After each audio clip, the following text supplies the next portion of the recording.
Hello students, welcome in PCC academy. C++ में operator सीखने की सीरीज में ये हमारा नेक्स्ट वीडियो लेक्चर है। इसमें हम असाइनमेंट ऑपरेटर के बारे में सीखने वाले हैं। असाइनमेंट ऑपरेटर क्या होता है? जो किसी वैल्यू को किसी वेरिएबल में क्या करता है, असाइन करता है। जैसे अपन एक एग्जांपल लेते हैं। एक अपने पास में वेरिएबल है a और उसकी वैल्यू है 10। तो ये ऑपरेटर कौन सा है? ये ऑपरेटर है असाइनमेंट ऑपरेटर। इसका क्या काम होता है? इसकी दो साइड है। ये कौन सी साइड है? राइट हैंड साइड है। कौन सी साइड है? राइट हैंड साइड है। ये कौन सी साइड है? लेफ्ट हैंड साइड है। कौन सी साइड है? Left hand side. तो असाइनमेंट ऑपरेटर क्या करता है? राइट हैंड साइड में लिखी वैल्यू को, राइट हैंड साइड में लिखी वैल्यू को लेफ्ट हैंड साइड में लिखे वेरिएबल में क्या करेगा? असाइन करने वाला है। राइट हैंड साइड में लिखी वैल्यू को किस में असाइन करेगा? लेफ्ट हैंड साइड में लिखे वेरिएबल में असाइन करता है। तो इसका सिंटेक्स क्या बन गया? इसका सिंटेक्स बन जाता है variable name equal expression. Expression कर दो या आप वैल्यू कर दीजिए, ये इसका क्या होता है? सिंटेक्स होता है। अब असाइनमेंट ऑपरेटर, ये एक नॉर्मल असाइनमेंट ऑपरेटर है। ये वाला कैसा असाइनमेंट ऑपरेटर है? नॉर्मल असाइनमेंट ऑपरेटर है। कुछ कंपाउंड असाइनमेंट ऑपरेटर होते हैं। जैसे अगर अपन लिखते हैं एग्जाम्पल के तौर पर, अगर अपन लिखते हैं, क्या लिखते हैं? अपन ऐसे लिखते हैं, एक x नाम से वेरिएबल है अपने पास में, उसकी इनिशियल वैल्यू मान लेते हैं 5 है। तो अपन को इसमें अगर 10 ऐड करना हो, इस 5 में 10 क्या करना हो? ऐड करना हो, तो अपन कैसे लिखेंगे? x कैसे लिखेंगे? अपन लिखेंगे x प्लस 10 और उसको असाइन कर दो किसमें? x में असाइन कर दो। ऐसे ही लिखेंगे, ठीक है। अगर अपन अपने को इसमें से 5 माइनस करने हो तो अपन क्या करेंगे? x माइनस 5 और उसको किस में असाइन कर दो? 5 में, यानी कि x में असाइन कर दो, ठीक है। अगर इसमें 5 से अपने को गुणा करना हो तो अपन क्या करेंगे? x मल्टीप्लाई कितना? 5 और उसको किस में असाइन कर दो? उसको असाइन कर दो x में। अगर अपन चाहें तो अपन 5 से डिवाइड करना चाहें तो अपन करेंगे x डिवाइड बाई 5 और उसको किस में साइन कर दो? x में साइन कर दो, ठीक है। अब इसको और अपन कैसे लिख सकते हैं? और तो अपन क्या लगाएंगे? और ऑपरेटर का यूज करेंगे। या तो अपन ऐसे लिख सकते हैं, या अपन और कैसे लिख सकते हैं? अपन कंपाउंड असाइनमेंट में भी लिख सकते हैं। इसको अपन ऐसे लिख सकते हैं, x प्लस इक्वल टू 10, ठीक है। इसको कैसे लिख सकते हैं फिर? x minus equal to 5। इसको कैसे लिख सकते हैं? x multiply equal to 5। इसको कैसे लिख सकते हैं? x divide by equal to 5। इनको कहते हैं कंपाउंड असाइनमेंट ऑपरेटर। क्या कहते हैं? Compound assignment operator. चलिए लिख देता हूं मैं इनको। क्या कहते हैं? Compound assignment operator. क्या बोलेंगे? कंपाउंड असाइनमेंट ऑपरेटर इनको बोला जाएगा। फिर अपन करते हैं मल्टीपल असाइनमेंट। एक कौन सा असाइनमेंट होता है? Multiple assignment. मल्टीपल असाइनमेंट क्या कहता है? यदि एक से ज्यादा अपने पास में वेरिएबल्स है, एक से ज्यादा क्या है? वेरिएबल्स है, तो अपन उनको एक वैल्यू अगर उनको असाइन करनी है तो अपन मल्टीपल असाइनमेंट का यूज करते हैं। जैसे अपने पास में वेरिएबल है x, वेरिएबल है y, वेरिएबल है अपने पास में वेरिएबल है x, y, z, ये 3 वेरिएबल है। इन तीनों को मुझे 10 वैल्यू असाइन करनी है, तो हम किसका यूज कर सकते हैं? मल्टीपल असाइनमेंट ऑपरेटर का यूज कर सकते हैं। कैसे लिखेंगे? x equal y equal z equal 10।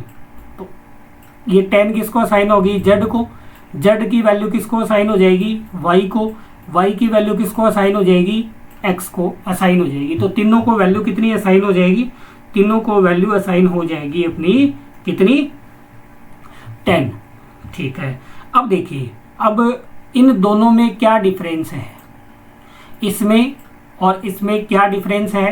पहला तो ये डिफरेंस है कि ये शॉर्ट हैंड है, इसमें अपन इजीली लिख सकते हैं। दूसरा मेन डिफरेंस मैं आपको बताने जा रहा हूँ, ये आपको ध्यान में रखना है। जैसे एक मैंने वेरिएबल लिया है इंट में, क्या वेरिएबल लिया है, इंट में मैंने वेरिएबल लिया है x, उसकी इनिशियल वैल्यू मैं करता हूँ क्या, 5, उसकी इनिशियल वैल्यू मैं करता हूँ 5। अब मुझे क्या करना है, इस x की वैल्यू में 4 जोड़ना है।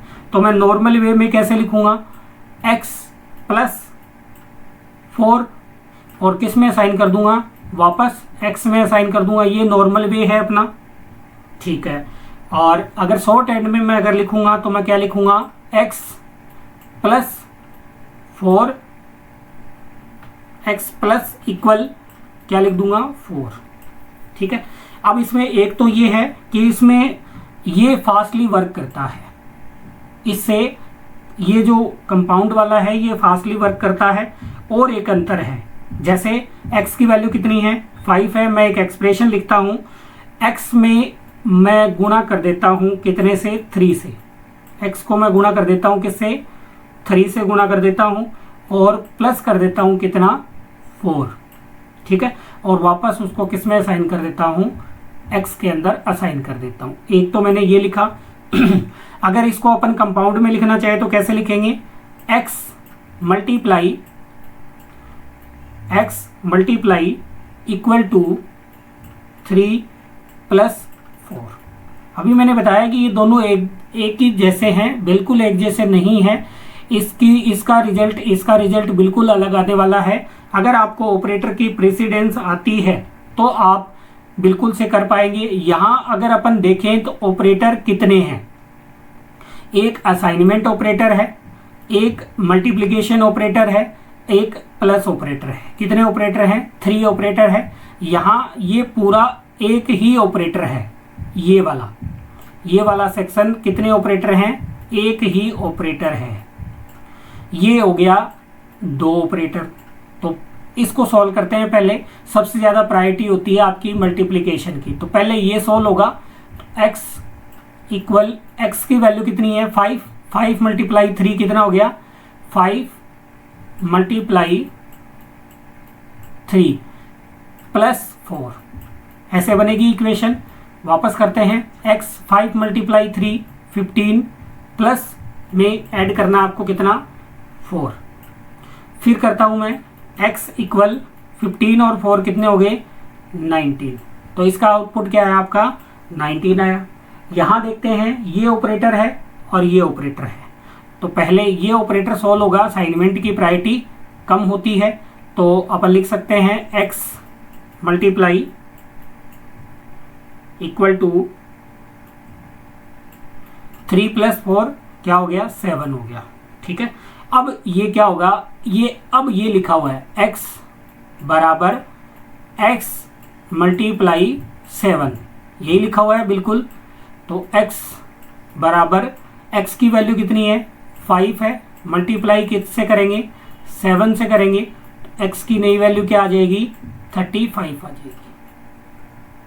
देखिए दोनों में बिल्कुल डिफरेंस आ रहा है, तो आप इनको एक कभी मत मानना, ये दोनों अलग अलग हैं। प्रेसिडेंस का फर्क पड़ता है। ये जो है इसमें 2 ऑपरेटर है, मतलब ये जल्दी सॉल्व होता है, इसको थोड़ा सा समय लगता है। तो फास्टली अगर इवेल्युएट आपको करवाना हो तो आप इस ऑपरेटर का यूज कर सकते हैं। तो आपके ये समझ में आ गया होगा। अब इसका एक एग्जाम्पल भी मैं आपको लेकर के दिखा देता हूँ कंपाउंड वाले का। ठीक है, तो चलते हैं अपने एग्जाम्पल प्रोग्राम पे। तो मैं लेता हूँ एक वेरिएबल इंट में a। अब मैंने किया a की वैल्यू मैंने कर दी 10। ठीक है, और मैंने लगाया a प्लस इक्वल 10, और मैंने a की वैल्यू को क्या कर दिया, प्रिंट भी कर दिया है। ठीक है, तो ए की वैल्यू क्या आएगी, ए की इनिशियल वैल्यू कितनी है 10 है, 10 में 10 ऐड करेंगे तो कितना आना चाहिए 20 आउटपुट आना चाहिए, बिल्कुल 20 आएगा। अब मैं यहाँ माइनस लगा देता हूँ, तो 10 में से 10 जाएंगे तो क्या बचेगा, 0 बचेगा, 0 आउटपुट आएगा, बिल्कुल 0 ही आउटपुट आ रहा है। अगर मैं यहाँ लगा दूँ मल्टीप्लिकेशन, क्या लगाया मैंने, मल्टीप्लिकेशन ऑपरेटर लगाया। अब अगर 10 को 10 से गुणा करते हैं तो 100 आउटपुट आना चाहिए, बिल्कुल 100 आउटपुट आ रहा है। अब करते हैं डिवाइड, 10 को 10 से डिवाइड करते हैं तो एक बार डिवाइड होता है, कितनी बार डिवाइड होता है, एक बार डिवाइड होता है। एक अपन मॉड्यूलो भी लगा सकते हैं, 10 में 10 का भाग देते हैं तो क्या बचता है, 0 बचता है, कुछ भी नहीं बचता है, तो 0 आउटपुट आएगा। तो इस प्रकार से आप कंपाउंड असाइनमेंट का यूज कर सकते हो। एक आपको मैंने अभी मल्टीपल असाइनमेंट भी बताया होगा, ये देखिए, ये भी एक अपन प्रोग्राम करके देख लेते हैं। तो जैसे मेरे पास में 3 वेरिएबल है, इंट ए है, बी है, सी है, ठीक है। तीनों में मैं 10 असाइन करना चाहता हूं, तो मैं लिखूंगा a equal 10, a equal 10 equal, ऐसे नहीं, a equal b equal c equal 10। अब मैं तीनों की वैल्यू अगर आपको प्रिंट करके दिखाऊं, सी आउट में a इक्वल, a को कॉल किया और लगाया एंडल, ठीक है। सी आउट में b इक्वल, b को कॉल किया, लगाया एंडल। सी आउट में c इक्वल, c को कॉल किया और यहाँ पर क्लोज कर दिया। अब देखिए तीनों की वैल्यू क्या आएगी, 10 ही आएगी, तीनों की वैल्यू क्या आएगी, 10 ही आउटपुट में आने वाली है। देखिए a की वैल्यू कितनी है, 10 है, b की वैल्यू कितनी है, 10 है, c की वैल्यू भी कितनी है, 10 है। तो आपके मल्टीपल असाइनमेंट ऑपरेटर समझ में आ गया होगा, कोई भी आपको इशू नहीं होगा। तो ये था आज का हमारा जो ऑपरेटर है, कौन सा, assignment operator. Normal assignment operator हमने देखा कंपाउंड असाइनमेंट ऑपरेटर और हमने देखा multiple assignment operator. I hope आपको कोई भी इशू नहीं होगा। मिलते हैं अगले वीडियो लेक्चर में एक नए ऑपरेटर के साथ में, तब तक के लिए जय हिंद, जय भारत, थैंक यू।